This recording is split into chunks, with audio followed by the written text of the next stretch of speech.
So, so far, we have looked at the deep narcissist. We have said that they have no sense of self, they don't know how to love themselves, so they always need attention from others. We have talked about the functional narcissist, and we have said that these are most of us, regular people, who are narcissists, who have a sense of self, who do love ourselves, who pay a lot of attention to ourselves. And we've said that that is healthy because we can still live normal lives. Yes, we do care too much about ourselves, but we are not always trying to seek attention from other people. And we have looked at the healthy narcissist. The healthy narcissists are the people who have self-love, they have high self-esteem, and they use the power of empathy to pay attention to other people. And they use their attitude to influence other people's emotions, to make sure that other people feel good. In the next few slides, we're going to talk about how to develop the power of empathy, because it is extremely useful in a successful life. It's extremely useful if you wish to have a successful life.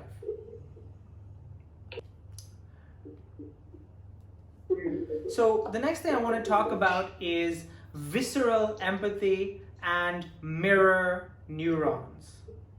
Visceral means that it is inside our bodies. It's very physical. And we have the form, every human being has this kind of empathy. We are able to feel how other people feel just by looking at them and just by being around them. In everybody, we have these things called mirror neurons. Mirror neurons there are parts of our brain that become active when we are watching other people and when we are trying to learn how other people are doing certain things. For example, if somebody asks you to sit and watch a tennis player play tennis, you have never played tennis in your life. Just by sitting and watching a tennis player, these parts of your brain, the parts where your mirror neurons are, become active, and you start to, just by watching them, you start to be able to play in the same way. Without having any practice, you would be able to hit the ball, move the racket, move your body in a very similar way. Every human being has this ability, even babies. This is why babies, when you're trying to teach them something, the easiest thing to do is to show them. I remember this very nice example where the mother was trying to feed the baby and the baby would not open its mouth. And then the mother opened her mouth and the baby was watching the mother, and just by watching the mother, the baby opened its mouth. And then the mother put the food inside the baby's mouth. We all have these mirror neurons, and we use them when we are learning from other people or when we are trying to feel how other people feel. People who are very high in empathy, when they see other people in pain, they feel the same amount of pain. The same part of their brain that's feeling that pain becomes active. Alex.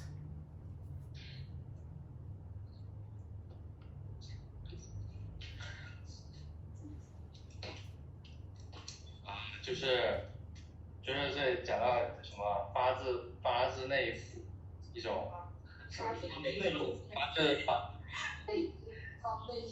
发自内心和肺腑的这个同理心，还有镜子什么？镜像神经元，就是有一个非常经典的例子，就是那个妈妈在给她的那个儿子喂奶的时候，那个孩子不张开嘴巴不张开嘴巴喝那个奶，然后那个妈妈就很无奈，她也张开自己嘴巴，就想要喝奶的样子，然后孩子就模仿他妈妈想要喝奶的样子，自己把嘴巴张开，就非常神奇。然后这就是镜像神经，然后也就是日常生活中也会遇到，就会每个人都有这种东西，然后大家都会用这种东西去，就是学会帮助自己怎么跟一些陌生人交往。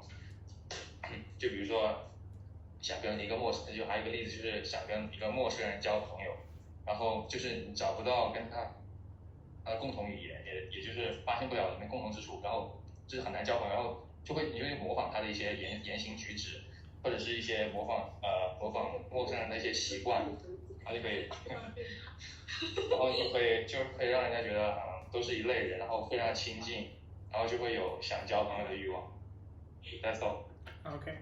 One more example. This one is about an experiment. So, in the University of Chicago, there was an experiment testing mirror neurons.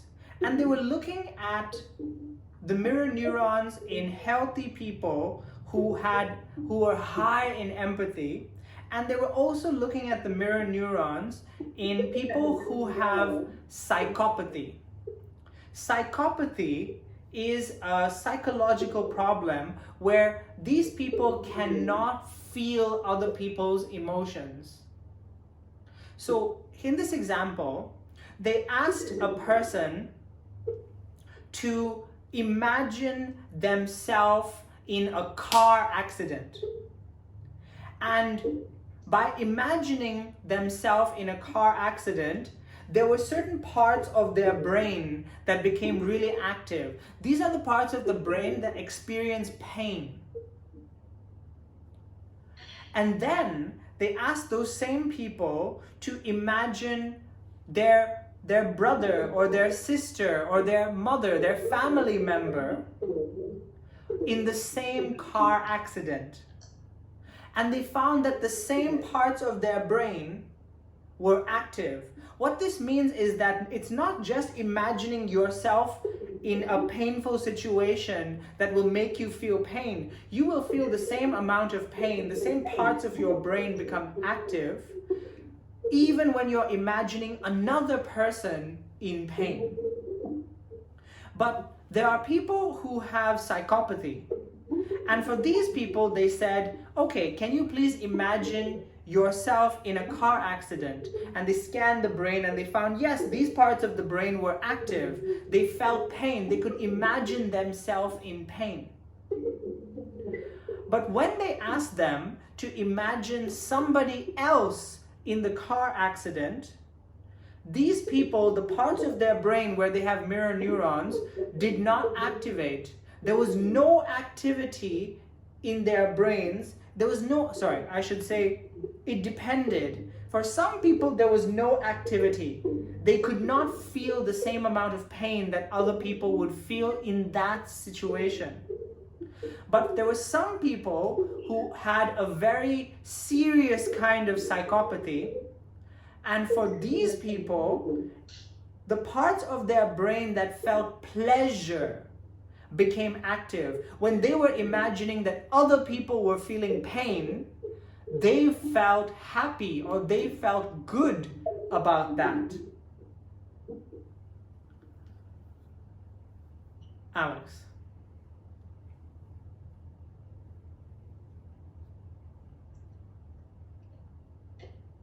Uh, 就是有一个实验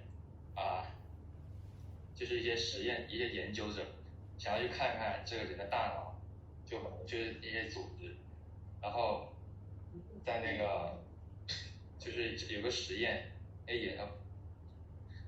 就是找到很多人，然后让那个人就去想象他自己他自己在车祸不是就是在交通事故中应该死没死，就然后也想象那个家庭成员也是遭遇了那个交通事故，然后就是发现他们都这一类人，他们大脑中就是有同样一块那个东西是非常活跃，就是会感受到痛苦，无尽的痛苦。然后还有另一种人，就是也是同样让他们想象他自己或者是他的家庭成员什么也是遭遇车祸，然后他们大脑那块地方就没有活跃，因为他们psychology，然后就是大脑构造不一样，然后就是说这个大家用跟那个 Neurons 没有，然后它就是那个通过这两就可以发现两种，就是它大脑就是它不同的那种心理就会影响它大脑活跃的不同的部分。Finish. Thank you.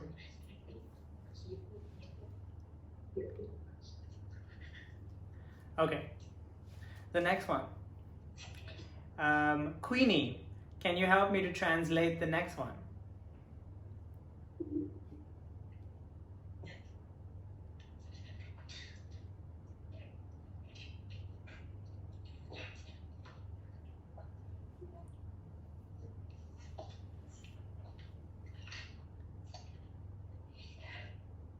So when we talk about how to improve our empathy, one of the first things that we must do is learn to direct our attention outward. Remember, as all of us are narcissists, all of us are always paying attention to our ego, to our own thoughts, to ourself. We're always thinking about ourselves. When we are talking to other people, we're always thinking about what are they thinking about me? How does this person feel about me? What is it that they are saying that thing is related to me? How is that thing related to me? Our attention is always on ourself. The first thing we must do when we want to develop more empathy is to direct our attention outward. Other people are very interesting, and we should pay more attention to what is happening with other people. What are they actually saying? What do they think about themselves? How are they feeling? We pay attention to their facial expressions, their hand gestures, their body language, their tone, the way that they are speaking, and we try to understand how they are feeling.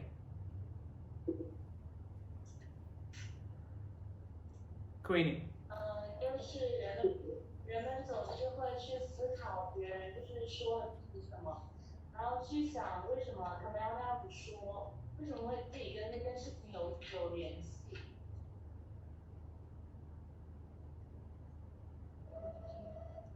So we pay attention to other people.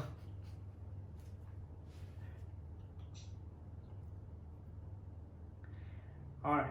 The next one is we meet people and we have our own opinions about them. This person is very friendly, this person is very kind, that person is very rude, that person is very disrespectful. When we meet people, we automatically form opinions or judgments about them. But we also have to remember that people are always changing. People's character is always changing, their feelings are always changing. Their experiences influence them. And so our opinions of people should not be fixed. When we meet people again and again, we should pay attention to how has this person changed. How have the experiences that this person has had changed their personality, changed their character, changed who they are? And we need to update this information. This is how we can improve our empathy. We should remember that people are always changing and we need to have a changing opinion of them. Greene. 就是当你遇到一些人的时候，你会对他有一些想法，你会对他有一些认知，但是人总是在改变的，所以我们也要不停的去改变对这个人的态度跟看法。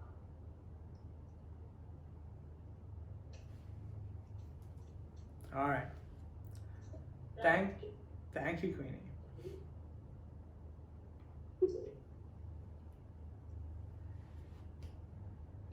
Okay. Next one. Winifred, can you help me to translate the next one? All right.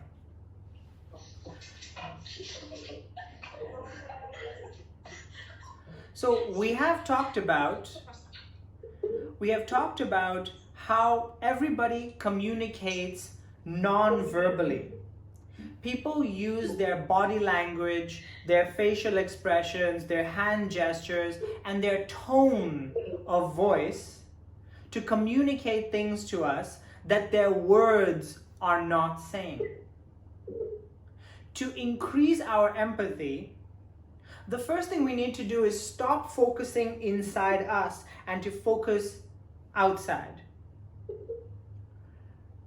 And then we need to remember that people are always changing. Their moods are always changing. And their tone and their body language communicates things to us. And then we want to pay attention. We want to watch these things. We want to listen very clearly. Is the tone of their voice positive or negative? Is it high energy? Is it low energy?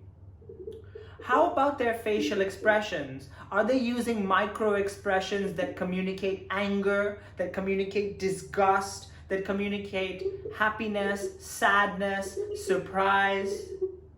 All of these things are forms of communication that can tell us how they are feeling. What is their mood in the moment? How are they sitting? Are they sitting straight back? Are they crouched? Are they protecting themselves from other people? Are they making themselves small and closing up their bodies? All of these things communicate to us how the person is feeling every moment. And it's our job to watch them and then to understand. And then we can influence other people. Winifred.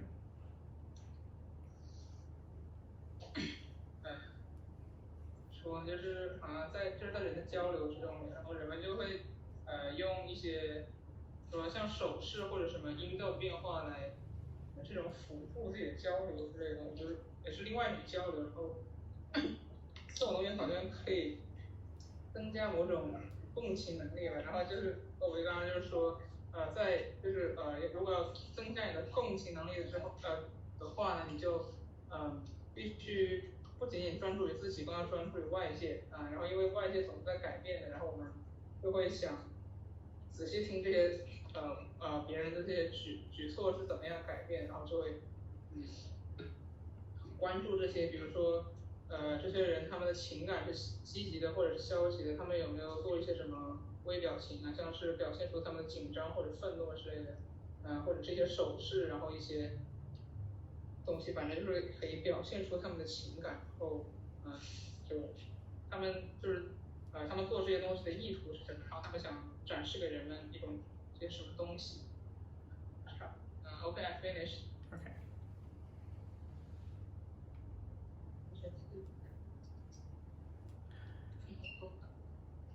Okay, Bob. Yeah, okay. Thank you. Winifred, one more. learn about people's values by gathering information about them. Now we can practice this. This is what we call analytical empathy. This is understanding people by looking at their beliefs, their values, and we can do this by getting to know people over time. This is also a very useful form of empathy. This really helps us to understand people on a deeper level. The longer we know people, the more information they will tell us. We can slowly gather more and more personal information. The most useful information about people is their early years.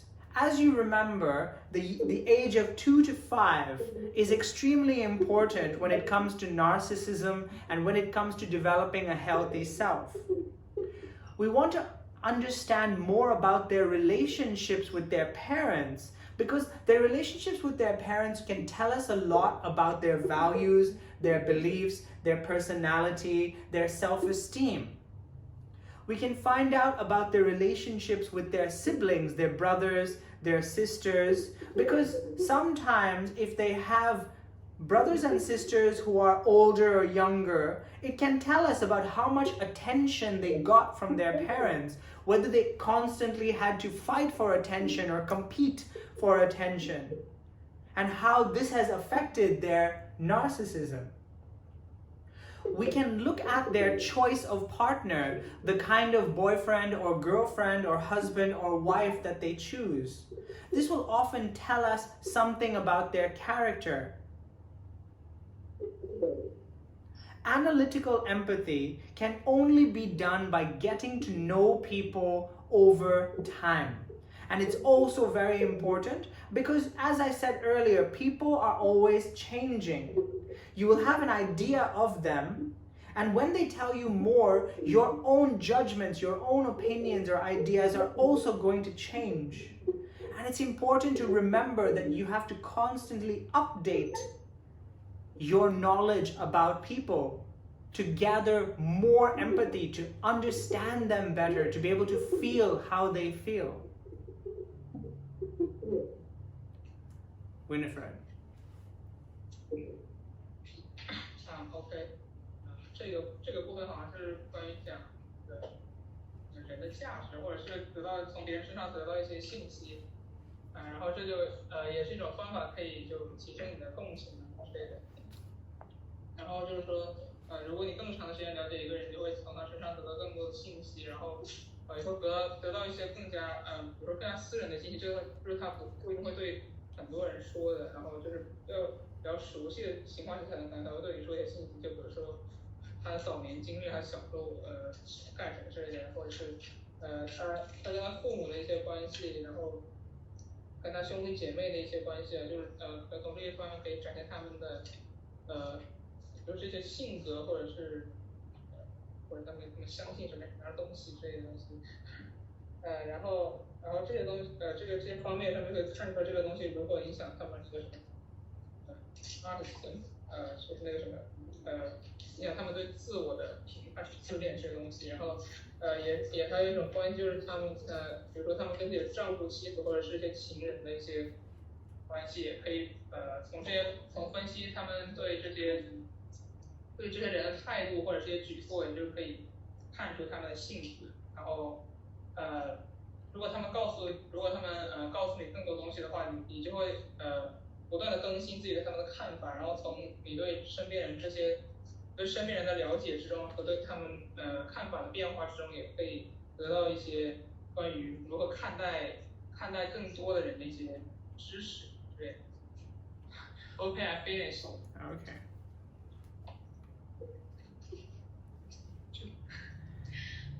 A little bit more. Sometimes, to understand people a little bit better, ask them their thoughts and their feelings.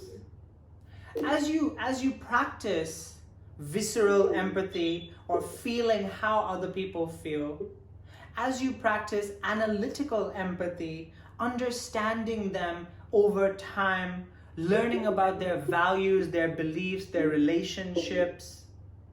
You will slowly develop opinions about how they think and how they feel. And the best way to test whether your judgments are correct is to ask people, to ask them directly. For example, the way that you are speaking sounds a little slow and a little down. Are you feeling tired? Are you feeling uncomfortable or sad? You have these judgments, and by asking, they will tell you, yes, I actually am feeling a little bit sad. I didn't have a very nice day yesterday. Something terrible happened. By paying attention and by guessing and then asking, you are improving your skill, your ability to have more empathy for people. By paying attention to their body language, the way they're moving, the way they're sitting, you could say, hey, I feel like you're a little bit nervous. Are you okay? Is everything fine? And they might say, yes, I'm feeling really nervous. I need to prepare for this presentation and I don't really know what I'm going to say and I'm afraid I might make a mistake.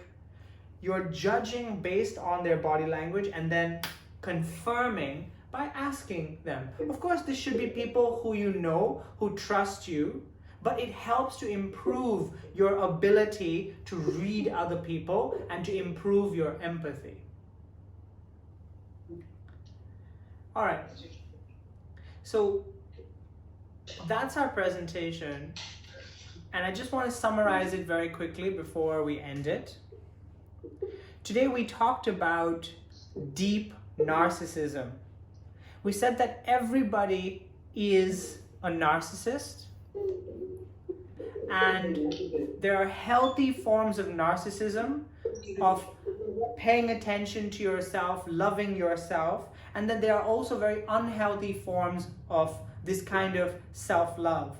The unhealthy forms are where you don't have a sense of self and you always need attention from others, usually because in your early childhood, you had a parent who abandoned you, who didn't pay a lot of attention to you, or you had a parent who enmeshed you, who paid too much attention to you, who gave you too much attention and always tried to control your life.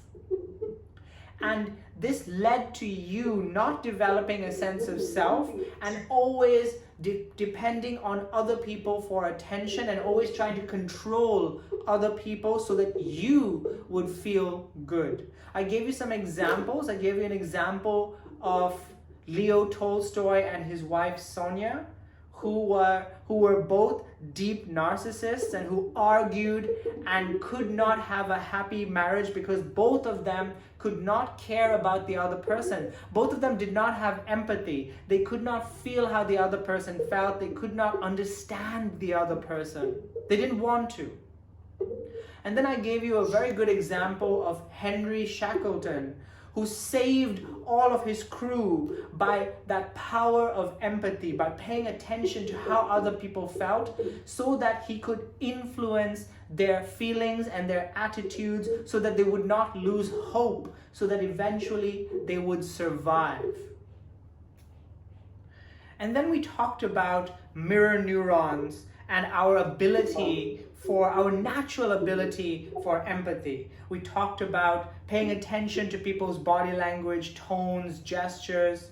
We also talked about analytical empathy, which is trying to understand people's history, their relationships, especially with their parents and their brothers and sisters and their boyfriends and girlfriends. And you can do that with your friends, you can do that with people you know over time, and test it by asking people directly, is this how you feel? You seem this. I think that you're unhappy, or I think there's something wrong.